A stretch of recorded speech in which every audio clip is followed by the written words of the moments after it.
Hello everyone, Red Raider here to show you another build that I've made in Inquisitor Martyr. This will be our ranged Crusader Suppression. And here we have our Crusader in all his glory. Take you here to the character page where you can see we are stacking in Warfare. If you can get as much stacked into Warfare as possible, I would say that is the best for this build. Right here you can see that we are running Augmented Body, which gives you a entirely never-ending green suppression bar, meaning all damage you take will get subtracted from your HP bar and not your suppression bar. Suppression bar will stay green always. You cannot just go sit and cover and backtrack away from enemies and heal.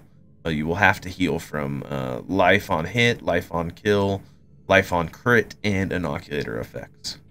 Right here, Friends on Dispenser is going to give you 10% critical hit chance with negative 10% maximum HP. That's roughly around 350 to 400 HP, and not too much to worry about if you are critting and getting life for it, and getting life on hit, life on kill, which we are doing in this build. Ad hoc subjugation. Each critical hit puts vulnerability on the target with the type damage of attack. Meaning if you attack something with physical, warp, heat, or any of the those damage types, it will stack a vulnerability on them. And that is something that we carry on in our skill tree. Before we go on to our skills, we will show you our equipment right here. Right now we are using a relic auto gun with hits bestowing a random vulnerability of heat, warp, or physical. And that stacks. So not only are you going to generate stacks of vulnerability for everyone in your group if you're playing in co-op, but if you're playing with just yourself, you'll also be generating random physical vulnerabilities as well as guaranteed physical vulnerabilities with crit chance. This weapon also is giving 23 HP per hit, an extra 40% to all vulnerability effects, and a negative 32% for cooldown for aim shot. I do like the aim shot because if you have anything in a yellow suppression state, it gives them knockback, which can sometimes be the difference of life and death. And then it also gives a +1 all to life, 1 all to res, and +3 to focus.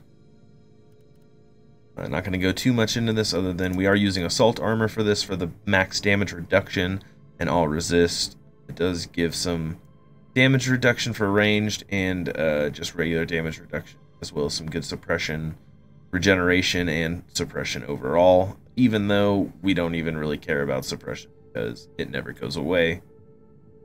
Digital weapons is also a must with this build because it gives you more crit chance, and this build is working off crit chances giving 1% HP.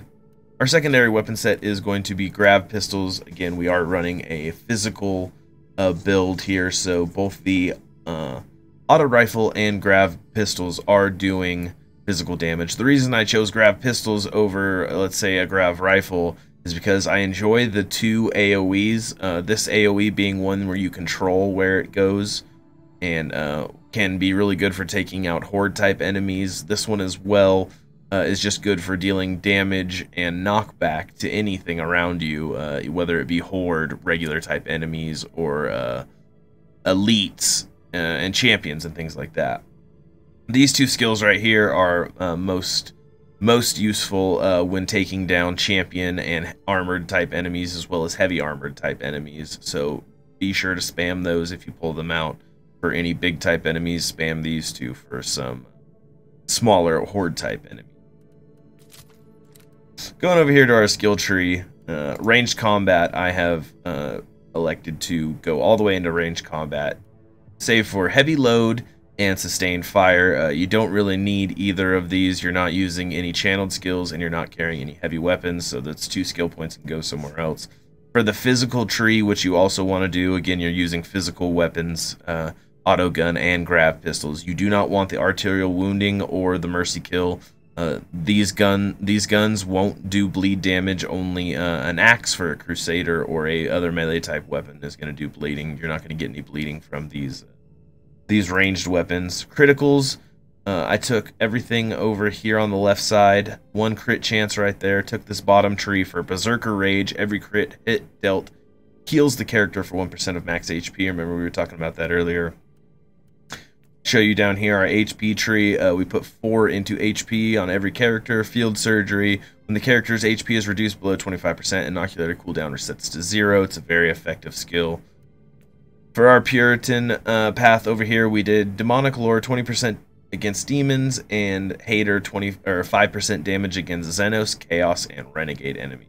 Now here's what really ties this build together now in conjunction with our Augmented Body 2, which you saw makes our Suppression Tree, or our Suppression Bar, excuse me, never drop.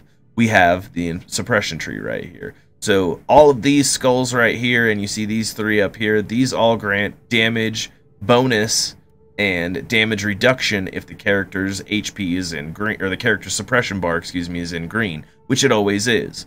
And then these all work off that same status as well. As long as your Suppression Bar is green, you get all these skills. So with having our Suppression Bar never drop from green, we're always guaranteed all of this tree right here all the time. So right here you have Traverse, which gives you +3 movement speed. Defiance gives you a skill cooldown by 1 second when the character is hit, and the skill cooldown has to be longer than 3 seconds. Natural Predator gives you 2% crit chance if your character's Suppression Bar is in green, which it always is. Grim Resolve gives you a non-stacking 20 damage and 10% damage reduction bonus for 1 second whenever the character is hit in a suppression status green. Resilience gives you 50%, or not 50%, but +50 damage over time damage reduction bonus if the character's suppression status is in green. And Suppress Pain gives you +10 HP per second regeneration bonus if the character's suppression status is in green. Now technically this skill probably doesn't work with that augmented body, but you're still getting enough HP and health anyways. We'll take you over here just to show you the inoculator boost that we're using.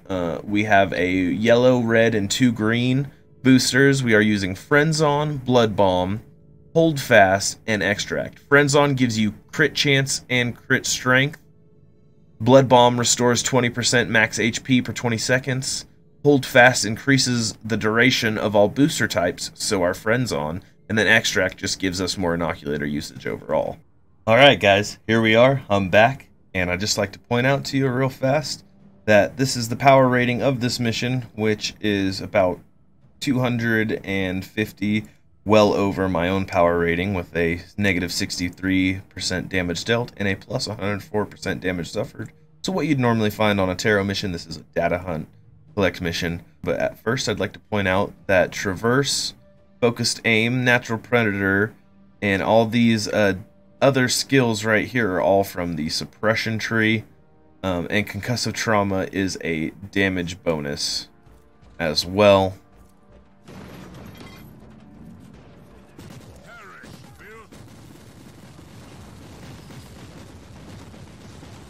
You'll see that for most enemies the auto gun or auto rifle is quite efficient.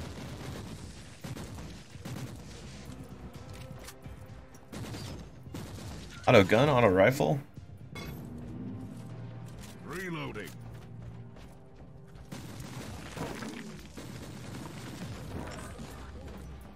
So you can see right here using the digital weapons and then using our full auto is very effective when it comes to healing yourself. You can pretty much use some mobility and move about the room. Now when you get down to your champion enemies that have heavy or just regular armor, your secondary grav pistols will do quite the trick when dealing with them. Point of entry established. Harvesting data from compromised networks. Again, without even using an inoculator, I've pretty much regenerated my health. And I can keep fighting from a distance and still rack out quite a few crits. Keep the enemies at bay. Again, that is one of the AoEs on my Q button, which is the gravity well. Effective at giving the enemies a short, slows them down just for a second. Gives you an extra minute to maybe plan out your attack or just do a bit of damage to them and drop their HP and suppression before they get close. That right there is my W that I did not mean to hit, but now you have an idea of what the self AoE looks like if you didn't already, if you're not familiar with the grav pistols. Here, I'll show it to you one more time. It's a lovely little circular cone of AoE that surrounds your character. Loading.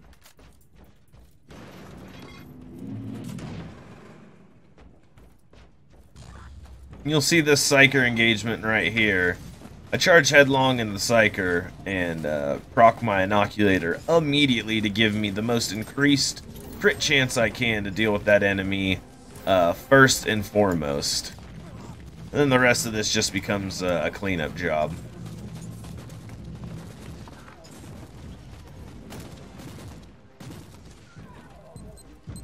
Run this Heretic Astartes down. And we have another Psyker here. Unfortunately, because my health isn't low enough, my Inoculator won't get procced. Or maybe it will. Who knows? And it did get procced because of cooldown itself, but again, critting with this character and healing from crits is the name of the game, and it tends to work pretty well against the most of the unarmored enemies, the majority of, you know, your trash mobs and ads. And this should be the last little instance in here. It's a common tactic I use. I'll get right here into the thick of some enemies and pop an Inoculator, pop my digital weapons, and try to eliminate as much as the big guys as I can before switching back to the auto rifle and running the rest of the room. It proves quite efficient when, again, you want to just eliminate the big targets first and maybe not necessarily clear all the smaller groups of enemies. Turrets here, you definitely want to get your grav guns out for taking care of those quickly. Again, you can see this big group of horde enemies right here, and the grav gun just proves so awesome at taking out both them and a champion at the same time. Hey guys, if you like the video, please be sure to like and subscribe to the channel. Please leave us some comments and feedback in the comments section down below, and thank you very much for joining us.